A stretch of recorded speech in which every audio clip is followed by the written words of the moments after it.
नमस्कार दोस्तों, जैसा कि विदित है रीट के लिए लगभग विज्ञापन आने ही वाला और परीक्षा की तिथि भी लगभग तय सी कर दी गई है कि जनवरी में जो है दूसरे पखवाड़े में इसका एग्ज़ाम होना है।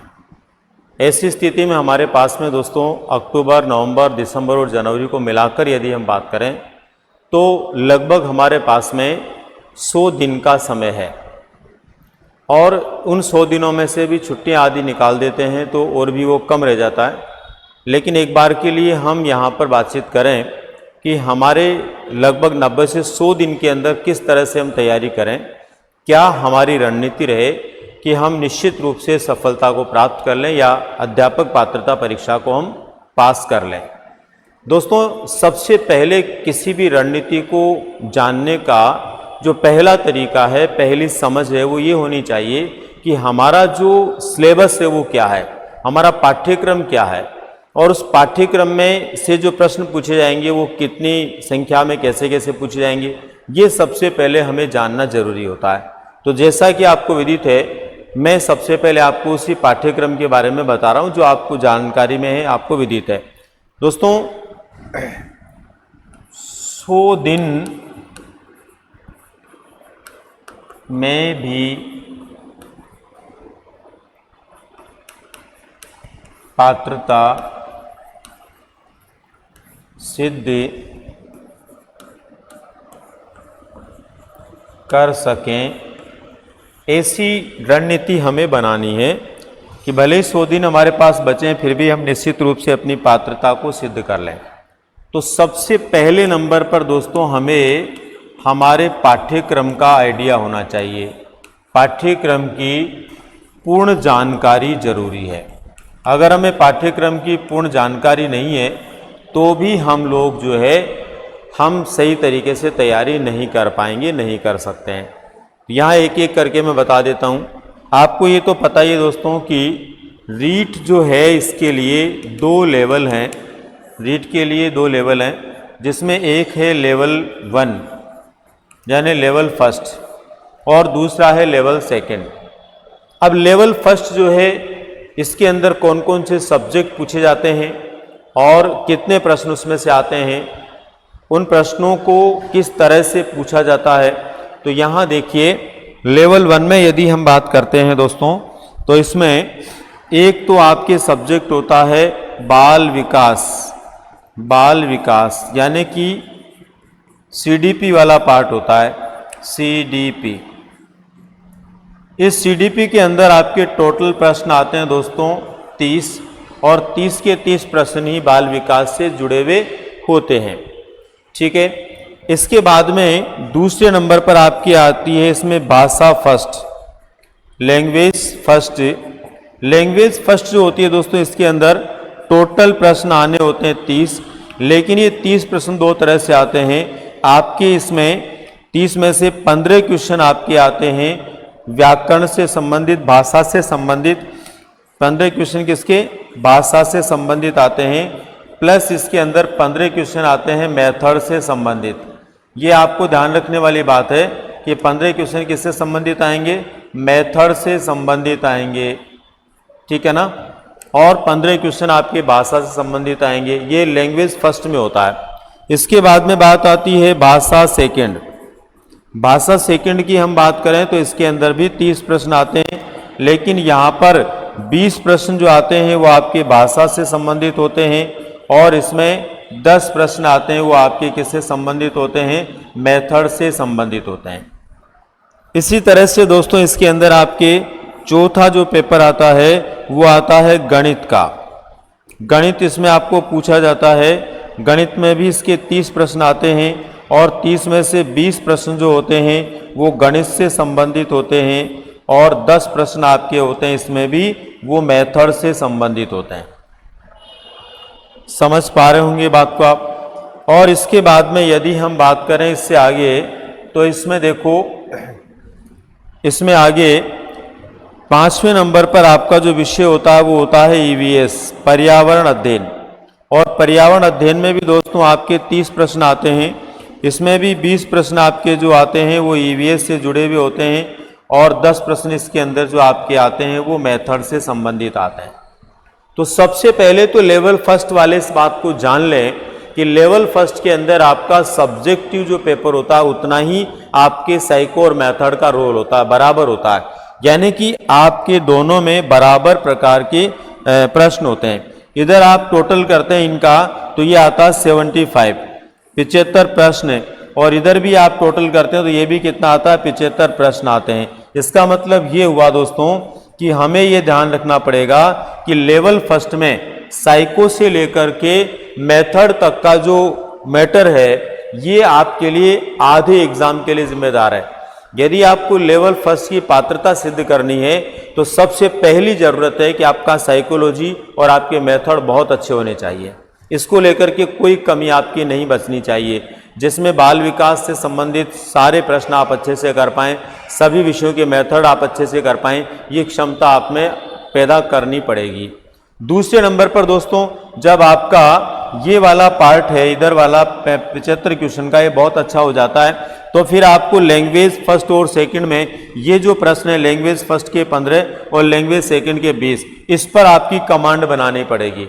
इस पर आप कमांड बना लेंगे तो आपके ये 35 प्रश्न और इसमें जुड़ जाएंगे दोस्तों, और ये 35 प्रश्न और आप इसमें जोड़ लेंगे, ऐड कर लेंगे, तो यहाँ पर आप देख सकते हैं दोस्तों ये लगभग 110 नंबर यहाँ पर होते हैं, और 110 नंबर के लिए भी आपने तैयारी कर ली तो बाकी इनको आप बिल्कुल भी नहीं पढ़ते तो भी आपकी पात्रता सिद्ध हो जाती है। लेकिन दोस्तों आपको पता है गणित के अंदर और ईवीएस के अंदर जो बाकी के प्रश्न आपके बचते हैं ये 40 प्रश्न, इन 40 प्रश्नों में आराम से 10-10 प्रश्न ऐसे होते हैं जो आप बहुत कम पढ़ के जाएंगे तो भी हल कर लेंगे। इसका मतलब पहले नंबर पर हमें ये समझ में आ जाना चाहिए कि आपके लेवल 1 के अंदर क्या क्या पूछा जाता है और कितने कितने प्रश्न इसमें आते हैं। इसके बाद में इसी तरह हम बात करें दोस्तों लेवल सेकंड की।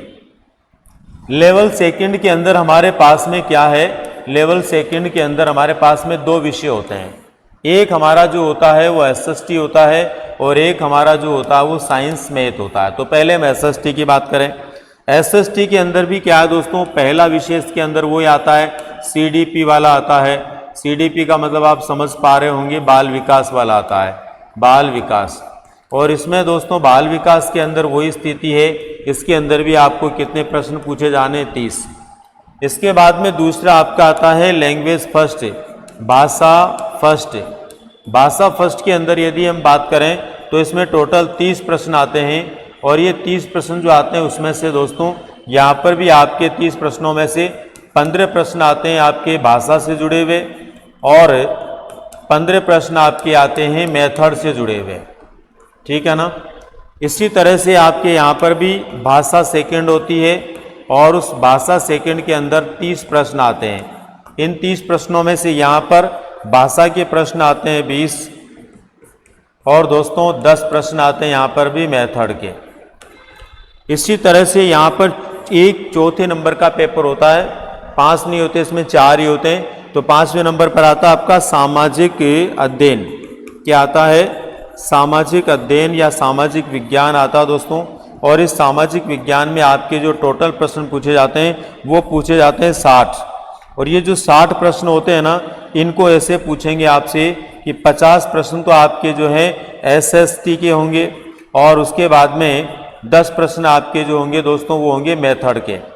ऐसे अब आप यहाँ पर टोटल करेंगे दोस्तों, तो यहाँ पर आपको ये बात पता लग जानी चाहिए कि इधर आपके जो टोटल प्रश्न आते हैं 15 और 20 35 और 50 85, यानी 85 क्वेश्चन आपके इधर सब्जेक्टिव आएंगे। और इधर हम बात करते हैं 30 15 10 और 10, तो ये हो जाते हैं 65 65। तो 65 प्रश्न आपके आएंगे दोस्तों साइको, मेथड, है ना, और बाल विकास जिसको हम बोल रहे हैं सीडीपी। इस तरह से अब यहाँ पर भी दोस्तों साइको मेथड का रोल छोटा नहीं है, यहाँ पर भी बहुत बड़ा रोल है। वहाँ 75 आ रहे तो यहाँ 65 आ रहे, 10 प्रश्नों का अंतर है, बहुत बड़ा रोल यहाँ पर भी है। यहाँ पर भी आप लोगों को बहुत अच्छे से तैयार करने की ज़रूरत होती है साइकोलॉजी और मेथड्स को। बहुत सारे लोग होते हैं जो केवल इन्हीं विषयों के अंदर क्या हो जाते हैं, सही नहीं कर पाते।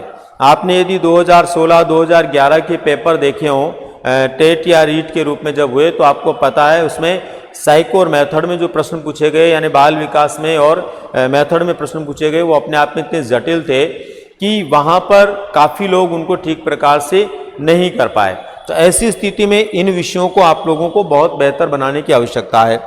इसके बाद में दोस्तों बात आती है कि ये जो 65 प्रश्नों का आपने अच्छा कर लिया और उसके बाद में आपने लैंग्वेज फर्स्ट और सेकंड के इन 35 प्रश्नों के ऊपर भी आपने गौर कर लिया दोस्तों, तो आप देख सकते हैं यहाँ पर आपके वापस जो है 100 प्रश्न यहाँ पर हो जाते हैं दोनों के मिला करके।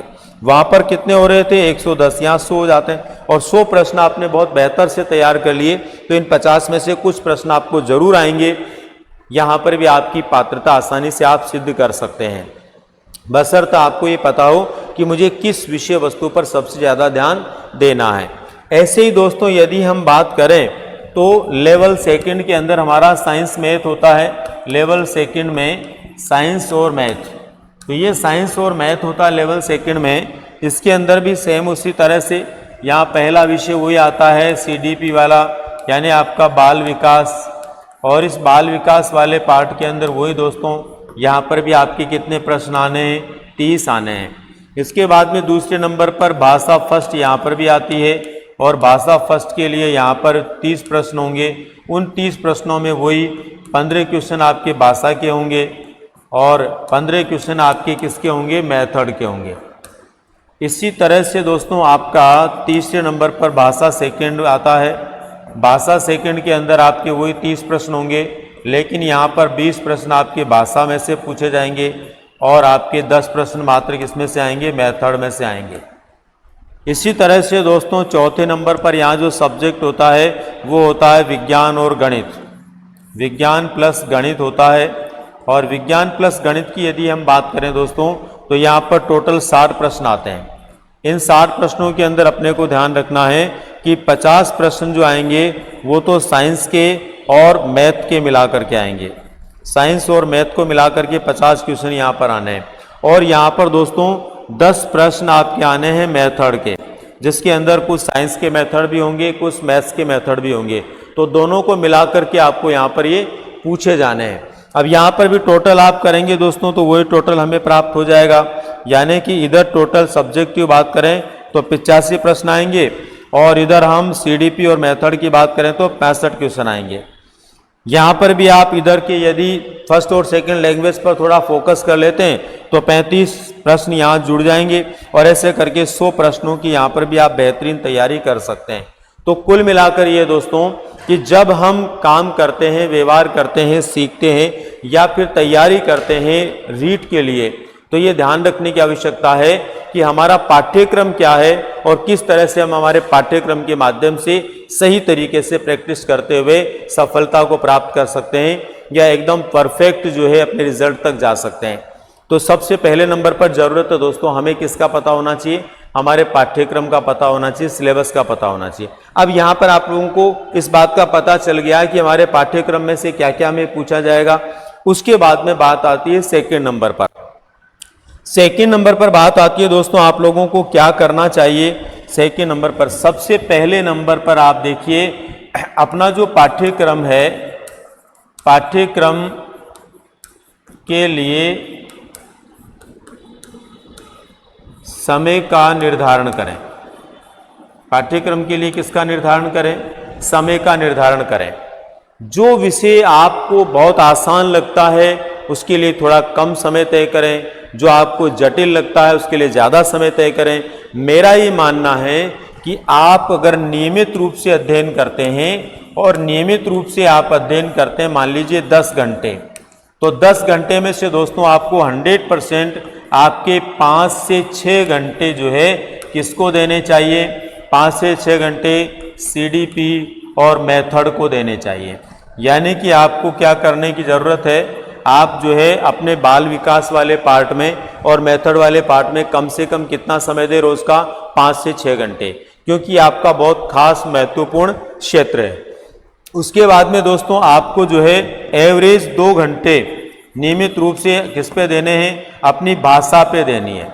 जो आपकी जो लैंग्वेज है दो, उनके ऊपर आपको कम से कम 2 घंटे का समय देना ही देना है। तो दोस्तों ऐसे करके ये मान के चलिए आप 7 से 8 घंटे तक आप नियमित रूप से यदि अपने साइकोलॉजी, मेथड और भाषा पर ध्यान देंगे तो निश्चित रूप से आप बहुत बेहतरीन कर पाएंगे, बहुत अच्छे रिजल्ट ला पाएंगे।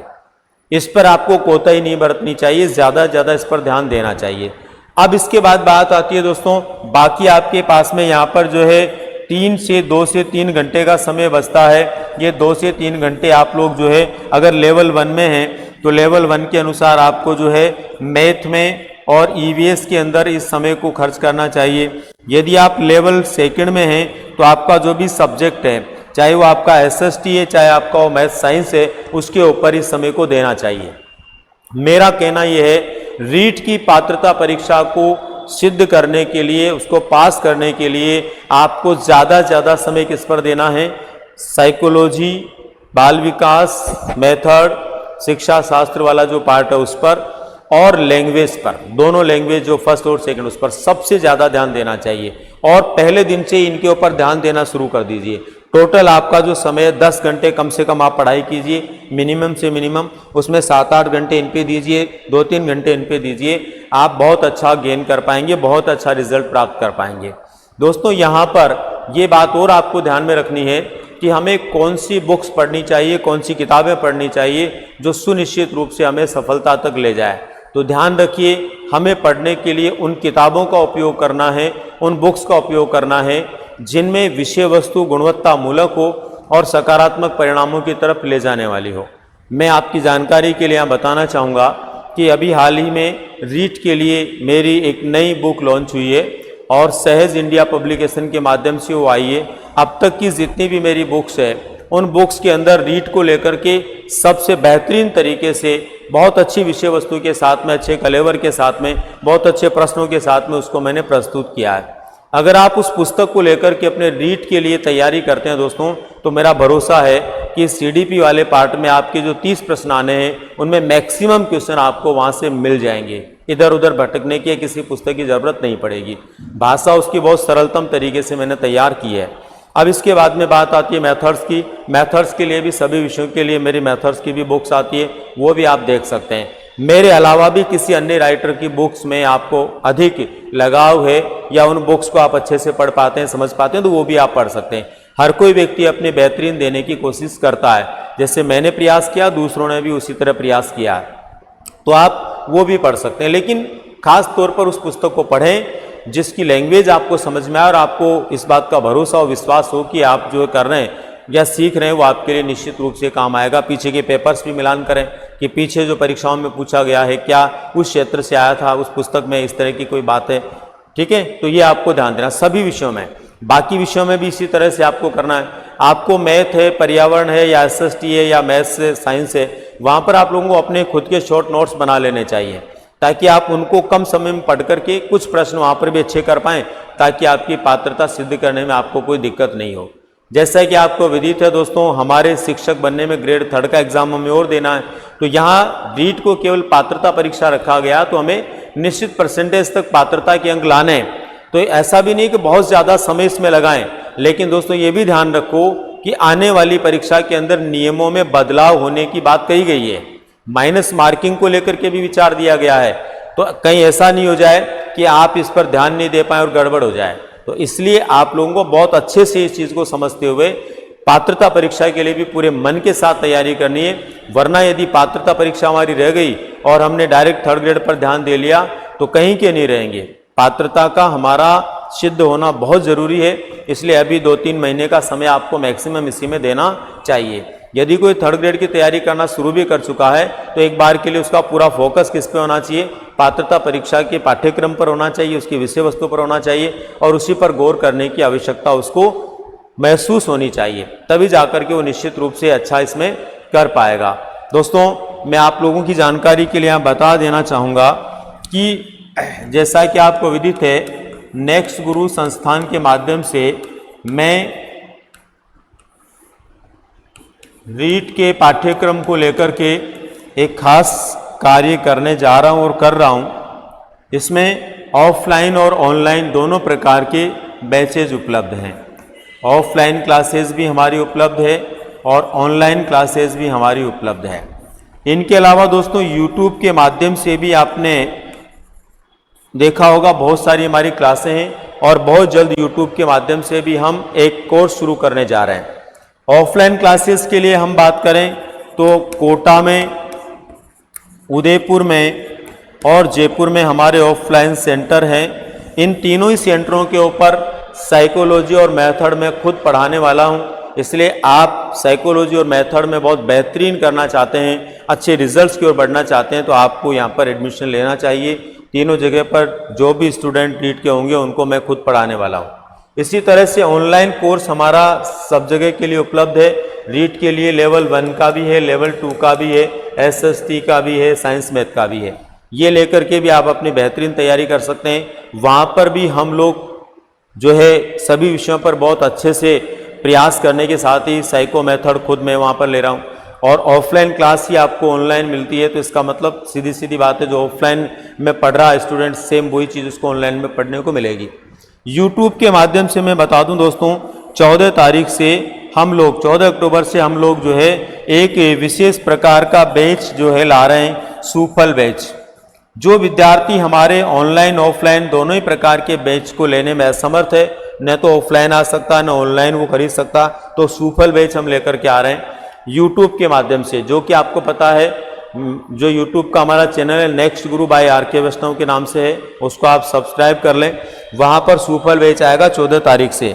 इसके अंदर हम जो रीट के लिए जितने भी सब्जेक्ट हैं उन सभी सब्जेक्टों को बारी बारी से पढ़ाने वाले हैं। मेरी खुद की भी वहाँ बहुत सारी क्लासेज होने वाली है, मेथड की भी होने वाली है, इंग्लिश की भी होने वाली है, संस्कृत की भी होने वाली है, हिंदी की भी होने वाली है। इसके अलावा आपके SST का जो पाठ्यक्रम उससे भी बहुत सारे टॉपिक्स होने वाले हैं, EVS के बहुत सारे टॉपिक्स होने वाले हैं, मैथ वहाँ पर होने वाला है और 14 तारीख से इसकी क्लास शुरू होने वाली है। तो आप दोस्तों उसके लिए भी क्या कर सकते हैं, प्रयास कर सकते हैं और YouTube के माध्यम से भी पढ़ सकते हैं। वहाँ भी हम लोग बेहतरीन आप लोगों के लिए करने का प्रयास करेंगे। मेरा पूरा प्रयास है ऑफलाइन, ऑनलाइन और YouTube के माध्यम से ऑनलाइन आप पढ़ते हैं तो तीनों ही क्षेत्रों से बहुत अच्छा कंटेंट आपको मिले और आप नेक्स्ट गुरु के माध्यम से अपनी सफलता को प्राप्त करें, इसी आशा और उम्मीद के साथ में मैं काम कर रहा हूँ। दोस्तों अभी मैंने आप लोगों को कुछ खास बात बताई कैसे आपको पढ़ना है, किन विषयों पर ध्यान देना। अगर आप ध्यान देंगे तो सुनिश्चित रूप से आने वाली पात्रता परीक्षा को आप सिद्ध कर पाएंगे। ध्यान रखना है, अगर कोई संस्थान ज्वाइन करें तो उस संस्थान को ज्वाइन करें जहां पर आपका जो विषय है, पाठ्यक्रम है, उसमें कौन सा पाठ्यक्रम का कौन सा पाठ बहुत खास है, वो बहुत बेहतरीन होना चाहिए। कोई पुस्तक लेकर आप पढ़ते हैं तो बहुत अच्छी राइटर्स की बुक्स होनी चाहिए जिसमें आपके पाठ्यक्रम के अनुसार चीज़ें दी हुई हो और अच्छी भाषा के अंदर हो ताकि आप समझ पाएँ। यदि आप स्वाध्याय करते हैं तो बेहतरीन टेक्स्ट बुक के माध्यम से और गाइड बुक के माध्यम से आपको पढ़ने की आवश्यकता है। इसके अलावा दोस्तों विभिन्न प्रकार के संस्थानों के माध्यम से जो टेस्ट सीरीज जारी किए जाते हैं उनको भी आपको कम से कम लेना चाहिए। 1-2 टेस्ट सीरीज आपके पास होना जरूरी है, उससे आपकी प्रैक्टिस बढ़ेगी और प्रैक्टिस आपको परफेक्ट बनाएगी आपकी पात्रता को सिद्ध करने में। मिलते हैं दोस्तों फिर किसी नई जानकारी के साथ में। धन्यवाद।